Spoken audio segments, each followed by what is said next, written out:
नमस्कार दोस्तों, आप सभी का स्वागत है आज की नई वीडियो में। और आज हम सीखेंगे कि मीडिया क्वेरीज का यूज करके अपनी वेबसाइट को रेस्पॉन्सिव कैसे बनाएं ताकि वो डेस्कटॉप, टैबलेट और मोबाइल पे परफेक्ट दिखाई दे। चलिए मिलते हैं कंप्यूटर स्क्रीन पे और सीखते हैं। तो देखिए दोस्तों, ये हमारा जो करंट व्यू है वो हमारा डेस्कटॉप व्यू है।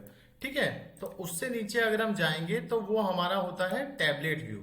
ठीक है, 768 से लेकर 1024 तक जनरली ये हमारा टैबलेट व्यू होता है। ठीक है, और 767 से हमारा 320 तक ये हमारा होता है मोबाइल व्यू। ठीक है, तो अब मीडिया क्वेरीज में क्या होता है कि अगर हमें मान लीजिए कोई डिजाइन है, ठीक है, जैसे आप यहाँ पे फॉर एग्जांपल मैंने इसमें किया हुआ है कि जैसे हमारा टैबलेट व्यू है, ठीक है, तो उसमें हमने जो हेडर का कलर किया हुआ है वो हमने ग्रीन किया है। ठीक है, अगर हम इससे ऊपर जाते हैं जो कि हमारा डेस्कटॉप व्यू होता है उसमें हमने इसको ब्राउन कलर दिया हुआ है। और जैसे ही हम 767 से नीचे जाएंगे तो वो हमारा ऑरेंज हो जाएगा। ठीक है, तो जो ये चेंजेस यहाँ पे हो रहे हैं इसी को हम करते हैं मीडिया क्वेरी के थ्रू। ये तो मैंने आपको एग्जांपल देके समझाने के लिए बताया है। ठीक है, और आप चाहें तो इसमें कोई भी चेंज कर सकते हैं। ठीक है, फॉर एग्जांपल आप चाहो तो फॉन्ट साइज में चेंज कर सकते हो या फिर आप कोई सेक्शन शो हाइड भी करा सकते हो। ठीक है, ये सभी हम करते हैं मीडिया क्वेरी के थ्रू। तो देखते हैं हम अब कोड पे, ठीक है, वो कैसे काम करता है। तो देखिए, ये हमारी जो यहाँ पे CSS लिखी है वो जनरल CSS है।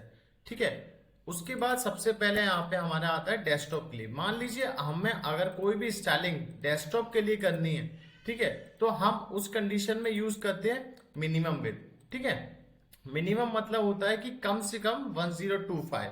इसका मतलब ये हुआ इससे ऊपर जब भी हम मिनिमम विड्थ की बात करेंगे तो जो वैल्यू यहाँ पे डिफाइन होगी तो उससे ऊपर जितनी भी हमारी प्रॉपर्टीज हैं वो बड़ी स्क्रीन में काम करेंगी। ठीक है, अब हम आते हैं टैबलेट व्यू के लिए। अब टैबलेट व्यू में क्या होता है कि हमने यहाँ पे डिफाइन कर दिया कि पर्टिकुलर टैबलेट वाले व्यूज पे ही ये वाली प्रॉपर्टीज काम करें। ठीक है, जैसे मैंने आपको एग्जांपल में दिखाया था हेडर का कलर, ठीक है, तो वो हमारा टैबलेट के लिए था। ठीक है, और उससे नीचे आता है जैसे कि यहाँ पे आप देखिए मोबाइल व्यू। ठीक है, अब मोबाइल व्यू में मैंने दे रखा है मैक्सिमम विथ 767, यानी कि ज्यादा से ज्यादा 767 विथ तक ही ये वाली प्रॉपर्टीज काम करेंगी।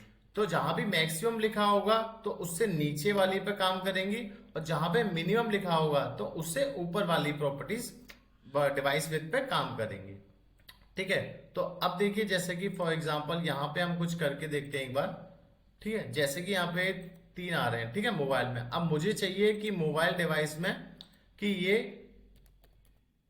1 इन अ रो रहे। ठीक है, तो मैं क्या करूंगा, उसकी प्रॉपर्टी चेंज कर दूंगा फ्लेक्स डायरेक्शन कॉलम। ठीक है, अब क्या होगा, ये जो एक लाइन में 3 आ रहे थे डिप, अब वो एक लाइन में 1 आएगा। बट मुझे क्या चाहिए, ऐसे तो ये सब पे हो जाएगा। ठीक है, यहीं पे मीडिया क्वेरीज का यूज होता है कि जैसे कि अगर हमको चाहिए कि डेस्कटॉप में तो जैसा था वैसा रहे, सिर्फ मोबाइल में चेंज हो जाए, तो उस कंडीशन में हम यहाँ पे अपनी क्वेरी ऐड करेंगे। उसमें बाकी प्रॉपर्टीज तो इनहेरिट कर लेगा वो। ठीक है, तो हमने यहाँ पे ग्रिड दे दिया। ठीक है, फ्लेक्स डायरेक्शन कॉलम। ठीक है, अब ये क्या करेगा, सिर्फ मोबाइल व्यू पे ही काम करेगा। अब देखिए जैसे हम मोबाइल व्यू पे आएंगे तो ये 1 इन अ रो आ गया। ठीक है, अब जैसे कि फॉर एग्जांपल हम देखते हैं, हम चाहें तो इसको क्या कर सकते हैं, इसको डिस्प्ले नन भी कर सकते हैं मोबाइल के लिए। चलो मोबाइल के लिए हमने कर लिया, एक बार टैबलेट के लिए करके देखते हैं। ठीक है, यही प्रॉपर्टी थी, हमने इसको कॉपी कर लिया, ये ऑलरेडी दी हुई है तो हम यहाँ पे ही लिख के देखते हैं ना। अब हमने यहाँ पे बता दिया कि जो ये वाला ग्रिड है वो टैबलेट व्यू पे डिस्प्ले नन हो जाए।